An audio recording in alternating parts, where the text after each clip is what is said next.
he was bedridden. The monks, the young boys were taking care of him round the clock. Holy Mother was cooking for him. And on New Year's Day, he uncharacteristically had a lot of energy. He got up out of bed and went down to mingle with the devotees, since it was a holiday. So the brother monks realized they had a great opportunity to clean his room and do all kinds of things, since he wasn't in bed, so they concentrated on doing those mundane tasks. Whereas Sri Ramakrishna, while amongst his lay devotees, basically granted each one of them whatever spiritual ideal that they were pursuing. Some achieved samadhi, some just were ecstatic. Just, there's a whole range of descriptions, but basically, it was a very unusual circumstance. And so in India, ever since then, they call New Year's Kalpataru Day. Kalpataru is a mythical tree that grants any wish if you sit under it. And since Sri Ramakrishna granted to the lay devotees spiritual visions and things that normally only the monks would get after a lifetime,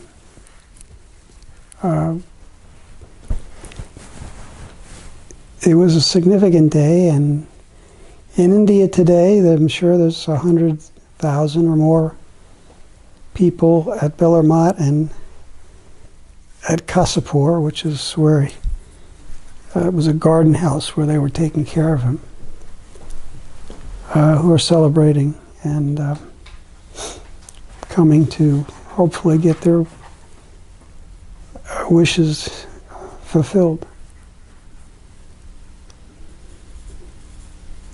Okay, today I wanted to ask you to talk about the book. Yesterday when we talked, you said you hoped that we would write these things down, that you could or we would write these things down in a book. And I'd like to ask you to talk about why or what you would like a reader of your book to take away from it. I'd like them to take away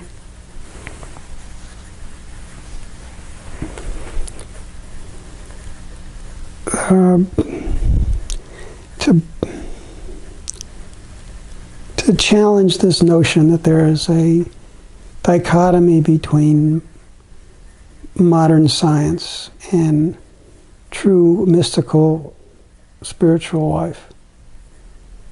I think that science and Vedanta, which is the whole philosophy that we tried to expound, have to meet and shake hands.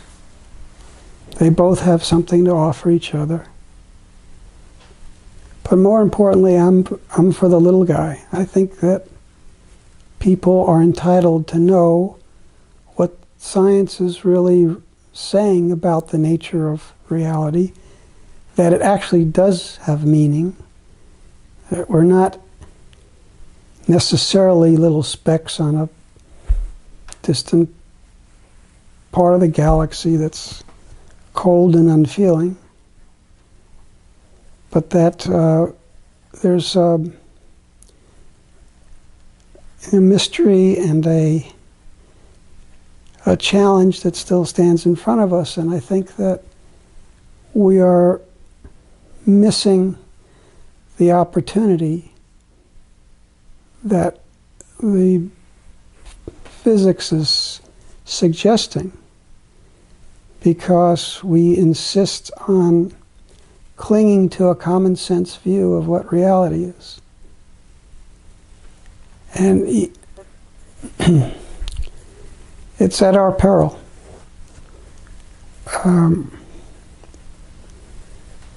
There's a dimension to every human being that, for lack of a better term, is deeply spiritual. No matter the most or the least interested in philosophy or religion or anything of the sort, really doesn't matter, because we're not talking about dogmas or philosophies or what you believe, but what you are. And I think that's, for some people, innately they're Vedantists. They don't know it, but they practice it without having perhaps the whole infrastructure and all the rest of it. But that's what comes out of being in a society that, at least on paper, believes in ideals of freedom and equality. Because those are the two bases of not only Vedanta, but of true spiritual life. And we're just at that juncture where,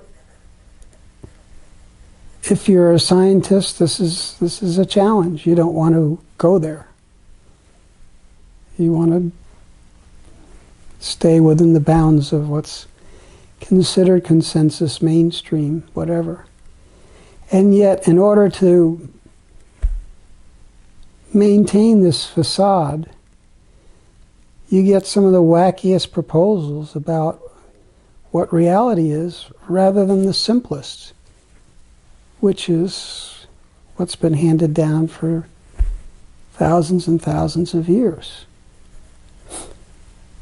What's been handed down is extraordinarily simple. It says there's only one. And if you look at the quantum theory, which has never been proven wrong in any area, it screams oneness. It's the only way to make sense of something that appears to be completely nonsensical.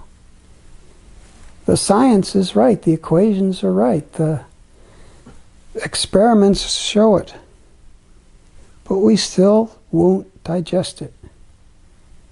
We still are living in the physics of the early 1900s, the late 1800s. It's a physics that died in 1905. Thanks to Einstein, who started it. So that's one thing of the book, just to challenge this mindset that ridicules the idea that there's something transcendent, intelligent, playful, more real behind our everyday existence. And I think people should know that. What they do with that information is up to them. But the way I see it is that you can't see the world the same way once you even hear the ideas, whether you do anything more with them.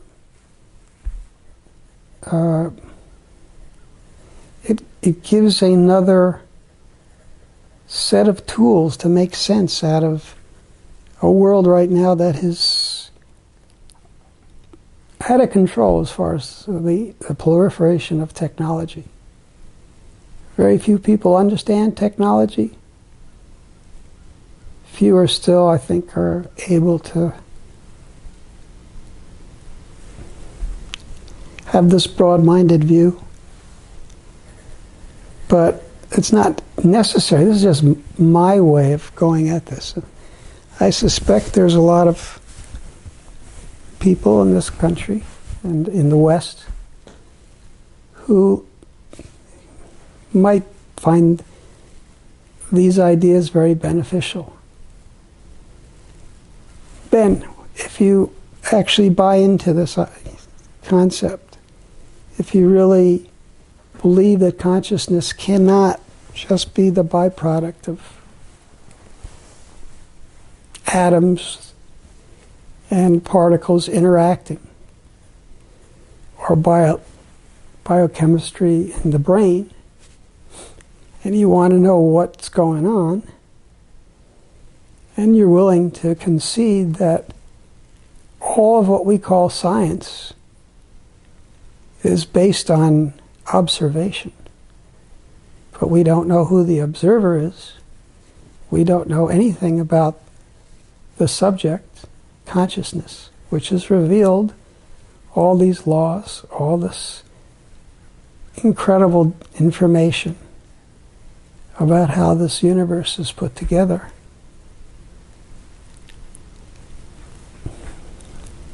And still we're arrogant, and still we insist there's nothing more behind it other than, survival of the fittest or some nonsense like that. So that's one side of it. The other side of it, the side of it I haven't worked out, is what can one do in a practical sense to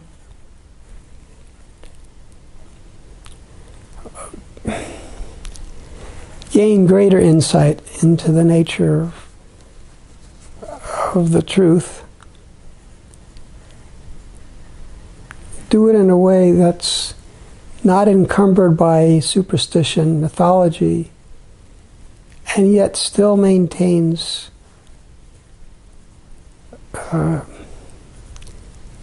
all the human traits that we find comfortable.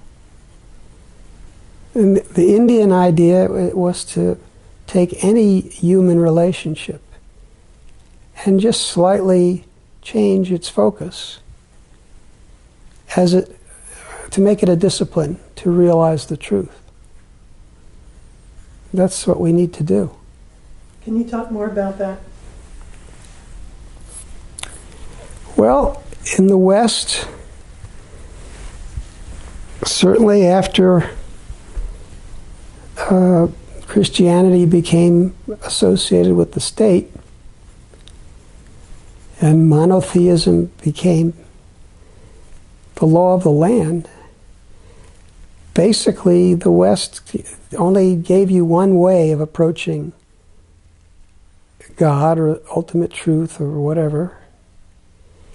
And that was the concept that God is a father figure. Mother is in there, Mary is in there, but not quite as, I guess, emphasized as much. I may be wrong about that. But in any case, in India, any human relationship is open to leading one to God realization. Not just worshiping God as Father or as Mother, but you can worship God as a child, as an infant. You can worship God as a friend. You can worship God, and this is considered the highest, as your lover. And in particular, an illicit lover. The idea being that in that sort of relationship, where you keep everything secret, it doesn't matter because your mind is always focused on your object of love. That's the idea there. It's not a literal thing that you make love to God or something. But in any case, any relationship is open so that you're not forced into a very small intellectual box.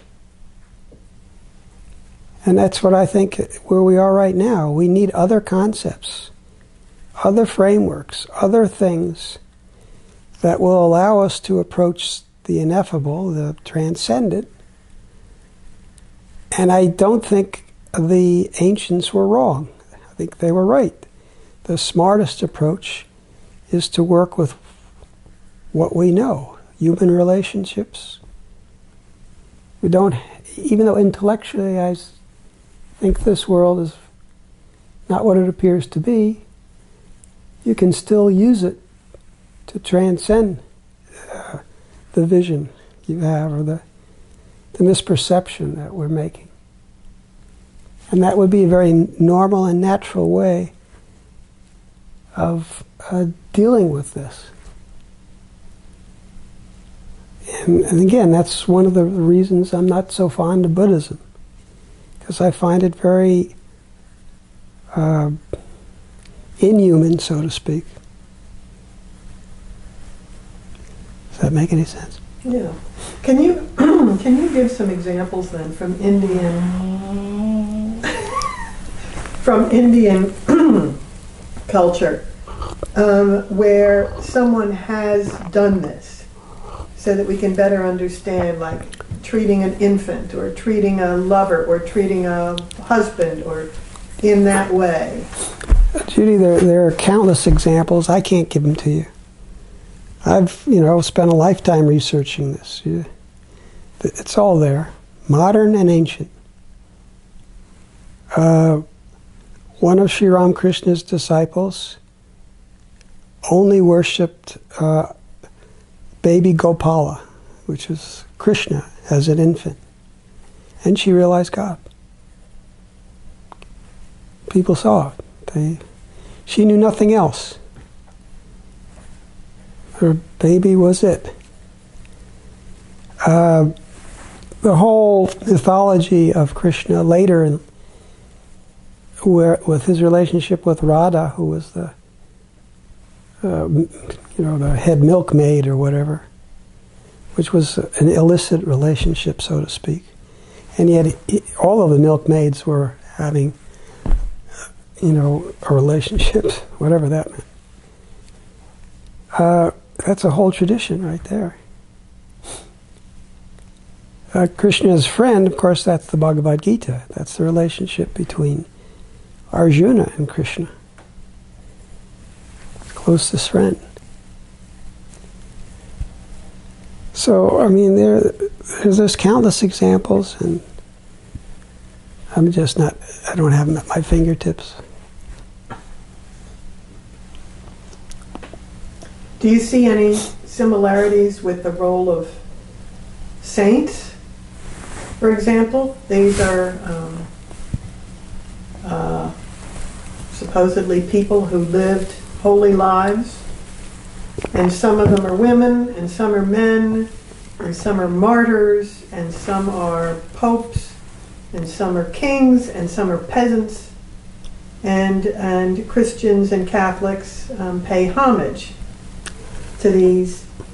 It seems to me that there's a certain similarity in the fact that saints grew through the centuries in Christianity, allowed, for instance, someone in France, instead of having to pay all allegiance to God the Father and Christ and the Pope, to pay allegiance to Saint Martin, who gave his cloak to a poor man, or to Saint Mary Magdalene, who helped people who were sinners, things like that. Do you see? Absolutely. There's no difference. In India, first off, all of the profound philosophy came from the kingly class. There's basically four major castes. The Brahmins, which were the priests, had, they were the highest, so to speak. They performed all the priestly functions and had to follow certain rules as to their lifestyle, etc. But the next down is the Kshatriya. That's the warrior class. That's kings. That's the defenders of good.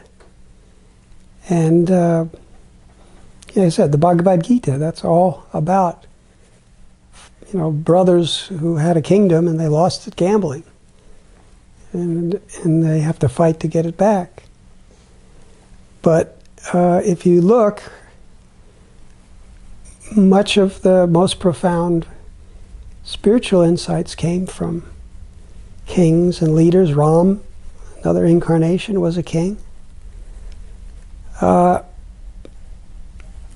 So in more recent times, when you have someone who realizes God, but is not necessarily considered an incarnation, people still follow, look for their relics. Really no difference, so as far as I know, from what's gone on in Christianity. And again, you look for tangible icons or whatever, things that you can grasp. And the more human they are, the more inspiring it is to people to feel that, you know, their struggle is understood. So, I don't see any difference on that score in India. I think they don't call them saints. They're not usually martyred. But the highest, accolades go to those who lead a spiritual life. Well, let me ask you this. How do people know that someone has realized God? How do they know that this is a person? And how are they not tricked? Well, they are tricked, and they don't know. But there are criteria, supposedly. There are people who are, the experts, supposedly.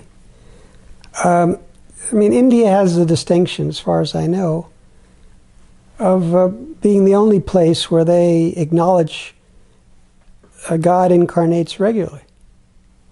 Not just one incarnation that you have to pay all your allegiance to. So they've developed criteria. And, they're extraordinarily spiritual people in India, but they may not be considered an incarnation. Incarnations are like giant steamships. They carry lots of people across the ocean of life. Whereas saints and others who've led a disciplined life carry themselves and maybe their followers, not considered incarnations.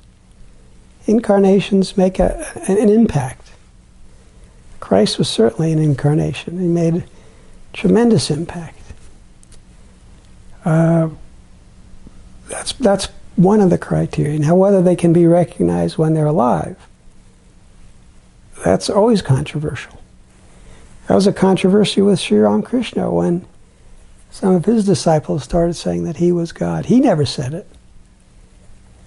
He would sweep latrines to prove that he wasn't. So, but again, normally, if you lead a spirit, if you're just a regular person, but you've decided to lead a spiritual life, and you follow these disciplines and you make progress, the idea is that if you attain samadhi, which is the state of consciousness where you break the illusion and you see the oneness, you generally you're gonna leave the body within about 3 weeks. That's what's been written somewhere. I don't know. So there's that concept that if an incarnation, if a person can attain samadhi and then repeatedly come back, that's another criteria for an incarnation. Ramakrishna would be in samadhi most of the day, and they'd have to drag him down. That was pretty much unheard of even in India.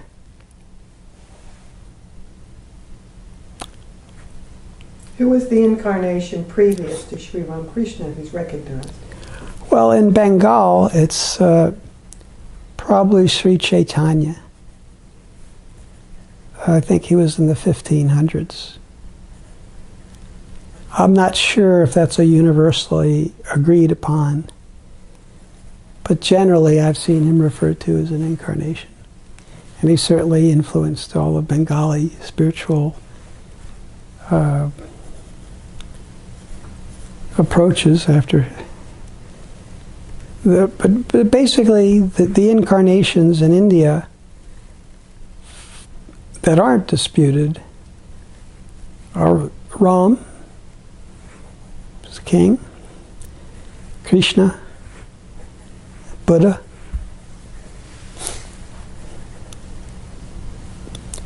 now there's a whole other mythology of stuff that I didn't pay attention to, of how many incarnations there are going to be and who they are from a mythological standpoint. No. Don't ask me about that. Yesterday, I raised a little bit about using images or using that Vedanta is so abstract that there needs to be a more earthly way. And today you talked about relationships with human beings being one way. In terms of prayer, you've got images. How can someone from the West, for instance, reconcile Vedanta, which really does use Indian symbols and Indian ceremonies and Indian music and Indian prayer? How does someone translate that very Indian, culturally inspired approach to the West without becoming, Indian? And I think this might be one reason that, that people are reluctant to look at Eastern religions, even though they find them attractive, is they don't want to start, embracing whole new religious traditions. That's a good question. In the theoretical sense, if you want the simplest discipline that anybody can and should try to follow, is called japa, which is simply repetition of the name of God or any sort of pithy statement about God. So in Christianity, Kyrie eleison would be a sort of thing that one would do japa on. And so, but you can do that on anything that helps you concentrate. So the question is, what's going to give you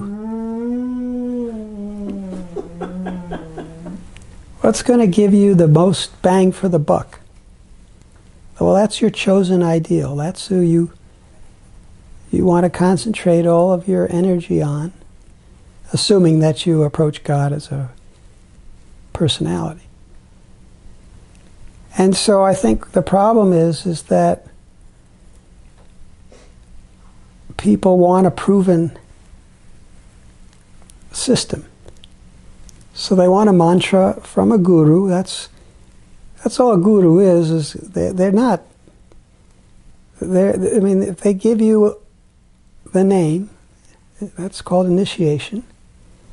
They theoretically take on the burden of your sins and your spiritual progression. But you want that mantra to be charged with some efficacy. So like I said, the theory, concentrate on anything that helps you concentrate. But are there things that help you concentrate more that are spiritually related? Well, in India, they're going to be the Indian mythology. What else could you get? Christianity would be Christian icons.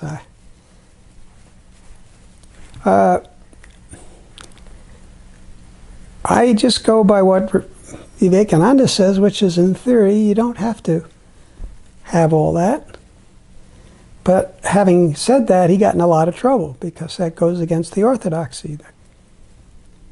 And again, that's why I think he saw that maybe in America there's an opportunity to break away from some of that. It hasn't happened. And it may never happen. I remember when I joined the Chicago Center,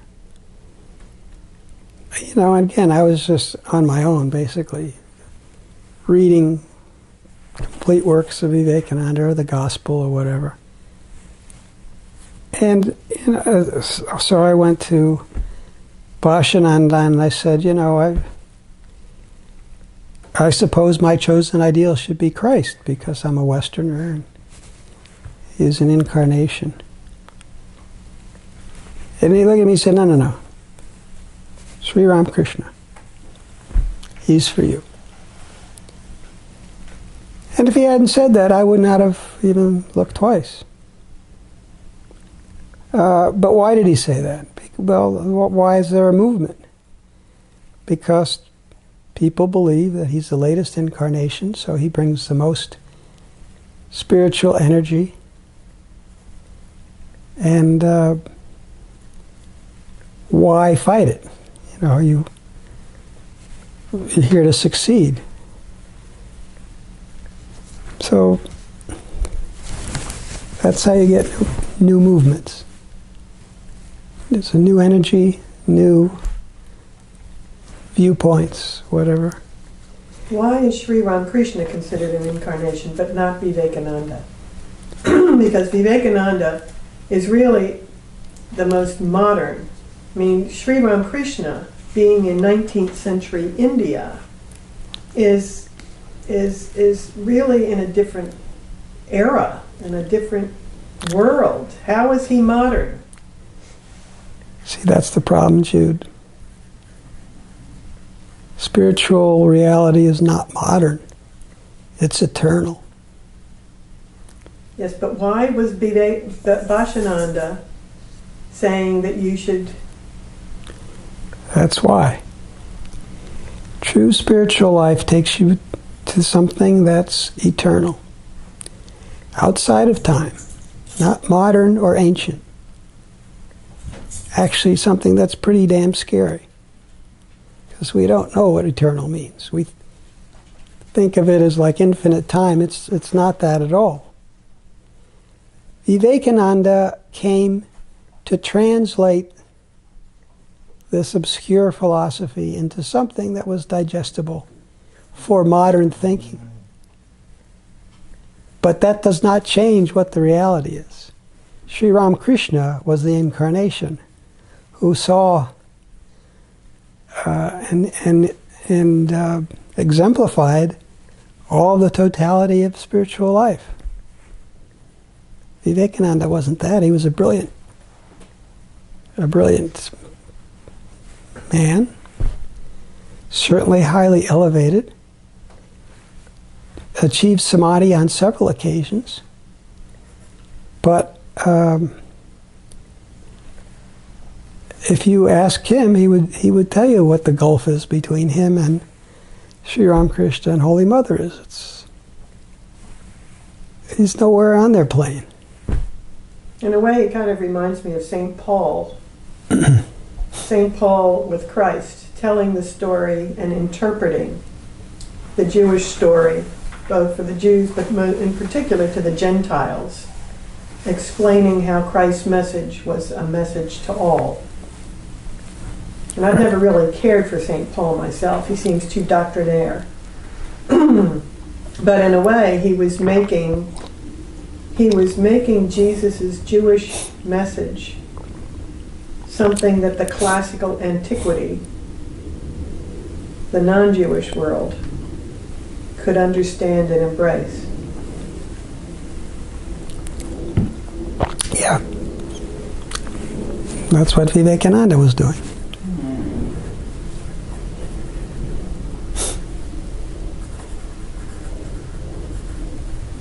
So your book, you've explained, why you want to write this.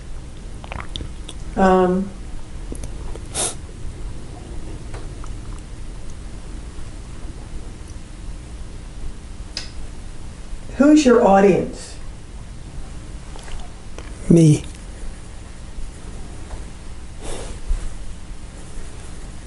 You're writing to yourself. I'm afraid so. Since I believe in reincarnation, I hope I come across the book so I can pick up where I left off.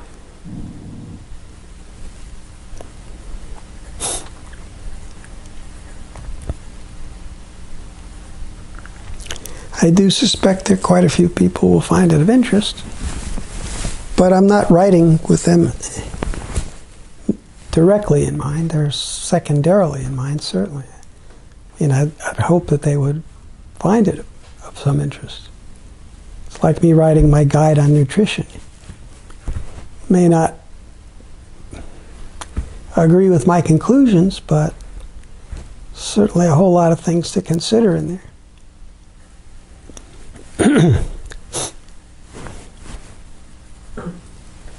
Are you willing to talk at all about having confronted death in July and again? And does that break through any understanding or any urgency or any realization, or is it, or do you feel capable of going to some other understanding, or how does one do it? No, well, first of all, my brain is fogged by morphine, so I can't think straight anyway. But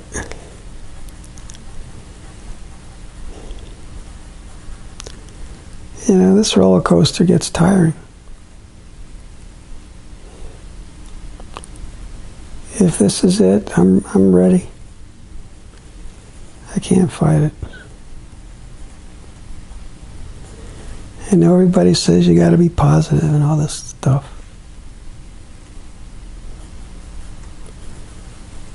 But my problem is, you know, I need to figure out how to keep my mind in the right place. And I can't do it when I'm suffering.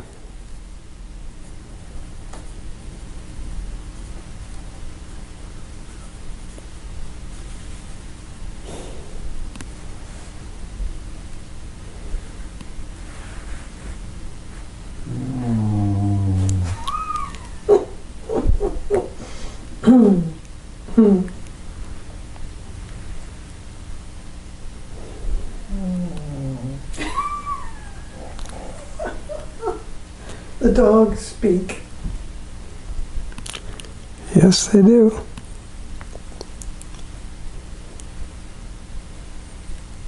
Got enough?